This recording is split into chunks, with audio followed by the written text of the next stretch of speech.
Good morning students. सुप्रभात सभी को। आज फिर मार्गदर्शन ऑनलाइन क्लासेस में आपका स्वागत है।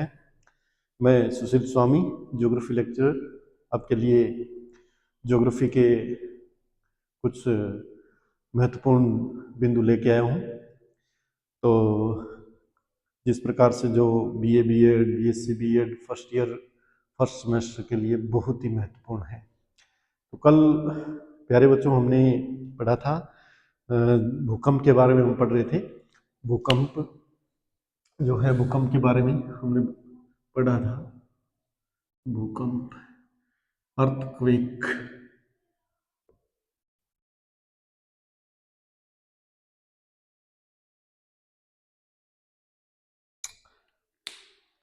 तो भूकंप के बारे में हम पढ़ रहे थे।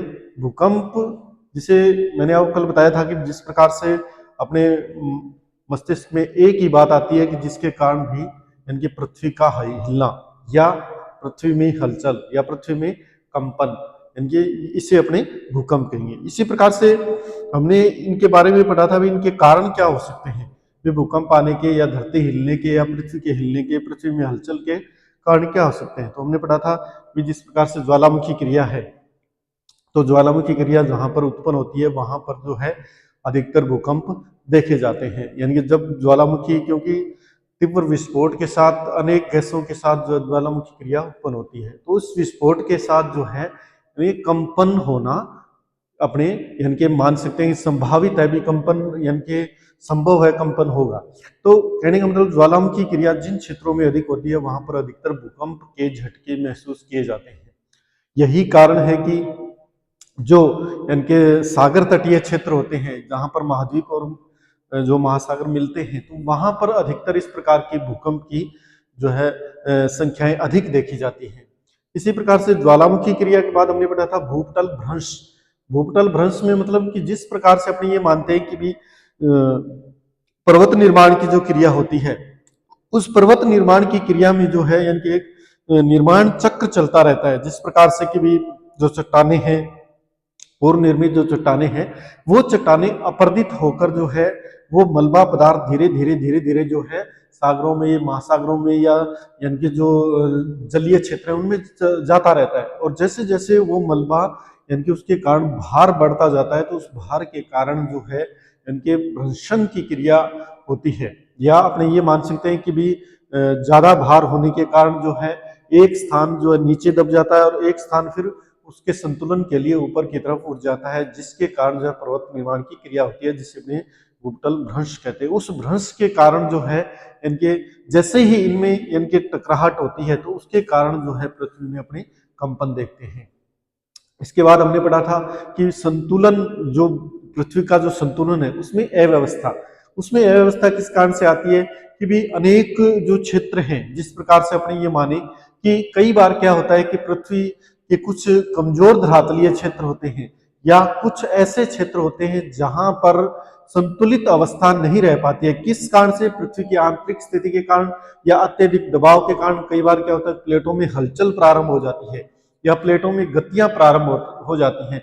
उन गतियों के कारण जो है पृथ्वी में अपने भूकंप देखते हैं या पृथ्वी में जो है हलचल उत्पन्न होती है। इसी प्रकार से अगला पढ़ा था हमने जलीय भार। जलीय भार के कारण भी भूकंप आते हैं। जिस प्रकार से भी यानी कि जो धरातलीय क्षेत्र है, उस धरातलीय क्षेत्र पर हम अनेक परियोजनाएं, जिस प्रकार से जल परियोजनाएं, बांध परियोजनाएं, अनेक बांध बनाते हैं, तो उस बांध के कारण भी जो है इनके दबाव पड़ता है और उस दबाव के कारण भूकंप आता है। तो जो यानी कि अपने मान सकते हैं कि कोयना में जो भूकंप आया था, महाराष्ट्र के अंदर कोयना में, वो भूकंप जो है इनके इसी प्रकार का भूकंप था कि भी इनके कोयना बांध बनाया गया था। कोयना बांध के कारण जलीय भार अधिक हो गया और उसके कारण जो है भूकंप आया, जिसमें अनेक लोग प्रभावित हुए थे। इसी प्रकार से अपने ये देखते हैं कि भी जो भूपटल में सिकुड़न है, यानी कि पृथ्वी हमने ये माना कि जब पृथ्वी की उत्पत्ति हुई थी उस समय पृथ्वी आग के गोले के रूप में थी। धीरे धीरे ये ठंडी होती गई और जैसे जैसे कोई वस्तु, गर्म वस्तु ठंडी होती है तो उसमें सिकुड़न भी पड़ती है। तो इस सिकुड़न के कारण भी जो है इनकी पृथ्वी में जो है हलचल देखी जाती है। इसी प्रकार से गैस का फैलाव जो होता है, गैस का फैलाव हम ये मानते हैं कि भी जो गैसीय जो आंतरिक भाग है, उस आंतरिक भाग में जल जो है यानी वर्षा का जल या नदी का जल या महासागरों का जल जो है रिस कर जो नीचे की तरफ जाता रहता है। और ये हम मानते हैं कि पृथ्वी के गहराई के अंदर जो है टेम्परेचर अधिक पाया जाता है, और उस टेम्परेचर की अधिकता के कारण जो है, ये टेम्परेचर की अधिकता के कारण वो जो जल है वो वाष्प बन जाता है, और वाष्प बनने के कारण जैसे ही वो वाष्प ऊपर की तरफ गति करती है तो उसके कारण जो है ये धरातलीय भाग के नीचे जो है धक्के लगाना प्रारंभ कर देती है, और उसके कारण जो है इनके भूकंप की स्थिति उत्पन्न होती है। तो इस प्रकार से अनेक ऐसे कारण हैं जिनके कारण भूकंप उत्पन्न होता है। उसके बाद हम देखते हैं कि भूकंप के जो क्षेत्र हैं या प्रदेश, जिसे इनके भूकंप का अगर विश्व वितरण अपने देखें, भूकंप का विश्व वितरण अगर देखा जाए तो विश्व वितरण में हम देखते हैं कि भी एक तो ऐसे क्षेत्र जहां महाद्वीप व महासागर आपस में मिलते हो, महाद्वीप व महासागर मिलन बिंदु जिसे अपने कह सकते हैं मिलन बिंदु। दूसरा ऐसे क्षेत्र जहां नवीन मोड़दार पर्वतों की उपस्थिति हो, नवीन मोड़दार पर्वत की उपस्थिति, नवीन मोड़दार पर्वत की उपस्थिति, वहां पर इस प्रकार के भूकंप या अपने यानी पृथ्वी में हलचल अपने देखते हैं। तीसरा, पृथ्वी के कमजोर धरातलीय क्षेत्र, पृथ्वी के कमजोर धरातलीय क्षेत्र,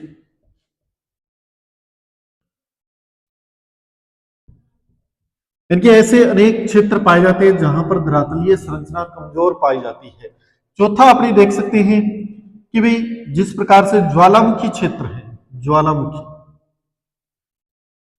ज्वालामुखी क्षेत्र, तो जहां ज्वालामुखी क्रिया अनवरत रूप से ज्वालामुखी क्रिया होती रहती है, अनवरत रूप से लगातार, उन क्षेत्रों में इस प्रकार के जो है भूकंप के झटके या अपने ये मान सकते हैं भूमि में हलचल या धरातल में कंपन जो है अपने देखते हैं। अब महाद्वीप और महासागर जहां मिलन बिंदु होते हैं, जहां महाद्वीप और महासागर आपस में मिलते हैं, उन क्षेत्रों में जो है अधिकतर भूकंप की स्थिति पाई जाती है, क्योंकि इनके ये क्षेत्र ऐसे क्षेत्र होते हैं जहां पर इनके महाद्वीपीय संरचना स्थलीय भाग और जलीय भाग आपस में मिलता है, तो उसके कारण जो है इनके जो उनकी संरचना है उस संरचना में परिवर्तन के कारण जो है इन क्षेत्रों में अधिकतर भूकंप देखे जाते हैं।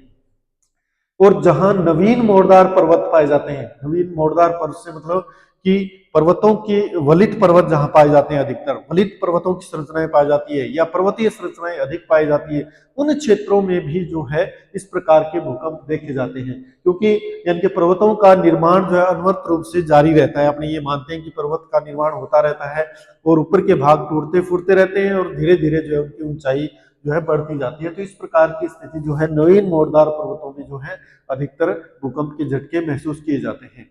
पृथ्वी के कमजोर धरातलीय क्षेत्र, पृथ्वी में ऐसे क्षेत्र भी पाए जाते हैं जहां पर यानी धरातलीय संरचना कमजोर होती है, उन क्षेत्रों में इस प्रकार के भूकंप देखे जाते हैं। ज्वालामुखी क्षेत्र, जहां पर ज्वालामुखी क्षेत्र अधिक होते हैं, जहां ज्वालामुखी अधिक निकलते हैं, वहां पर इस प्रकार के भूकंप की संरचनाएं अधिक देखी जाती है। जिस प्रकार से प्रशांत महासागरीय तटीय क्षेत्र है, तो उन क्षेत्र में जो है अधिकतर यानी कि ज्वालामुखी क्रिया उत्पन्न होती है, तो वहां पर भूकंप की संरचनाएं भी अधिक देखी जाती है। इसी प्रकार से अगर देखा जाए तो यानी कि जो जापान का जो क्षेत्र है, जापान का क्षेत्र है, वहां पर भी इस भूकंप के झटके अधिकतर ज्यादा महसूस किए जाते हैं। तो कहने का मतलब कि ऐसे क्षेत्र जहां ज्वालामुखी क्रिया अधिक उत्पन्न होती है, वहां पर भी भूकंप अधिक आते हैं।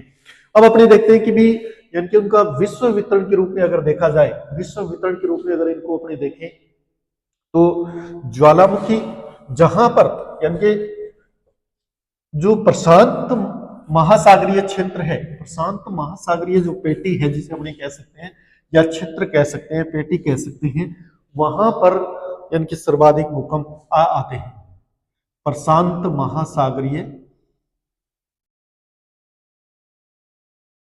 महासागरीय पेटी, इसके अंतर्गत जो है उत्तर में अलास्का से लेकर अलास्का अलास्का से लेकर जो है, जिस प्रकार से दक्षिणी अमेरिका है, उत्तरी अमेरिका है, इनमें रॉकी पर्वत से लेकर एंडीज पर्वतों की श्रृंखला तक जो है इस प्रकार की भूकंप की संरचनाएं पाई जाती है, या ये क्षेत्र जो है अधिकतर भूकंप प्रभावित क्षेत्र अपने मान सकते हैं जहां पर भूकंप अधिक आते हैं। ये दूसरी अगर और देखें, दूसरी शाखा इसकी अगर देखी जाए तो यानी कि कमचटका द्वीप से लेकर और न्यूजीलैंड के क्षेत्र तक जो है इस प्रकार की भूकंप की संरचनाएं पाई जाती है। कमचटका द्वीप,